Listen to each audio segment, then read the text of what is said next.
J'ai annoncé cet après-midi, avec Aymeric Sessot, adjoint en charge de la culture, un plan de soutien aux acteurs de la culture au pluriel à Nantes.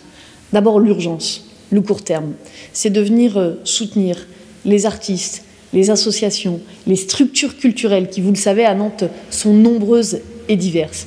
C'est la reconduction d'un plan de continuité d'activité et d'emploi. Parce que derrière la culture au pluriel, il y a des hommes et des femmes qui travaillent. Notre responsabilité, c'est donc de les accompagner.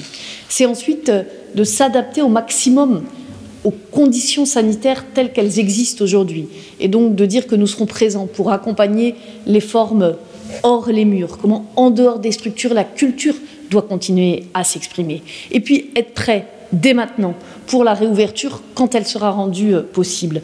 Pour cela, nous allons mettre en place une cellule d'appui et de veille. C'était une des demandes du collectif Air Libre et de la démarche des États généraux de la fête.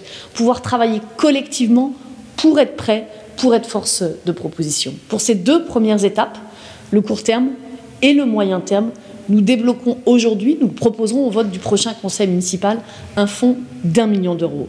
Mais nous voulons aussi préparer la suite, préparer l'été. L'été doit être culturel à Nantes et ailleurs. Alors c'est cette ambition que nous portons pour la culture, que nous confirmons, avec un message de confiance, parce que dans les échanges nourris que nous avons eus avec les actrices et les acteurs culturels, il y a vraiment eu, certes, du désarroi exprimé, mais aussi beaucoup de responsabilités, beaucoup de détermination et beaucoup de volonté à chercher ensemble des solutions.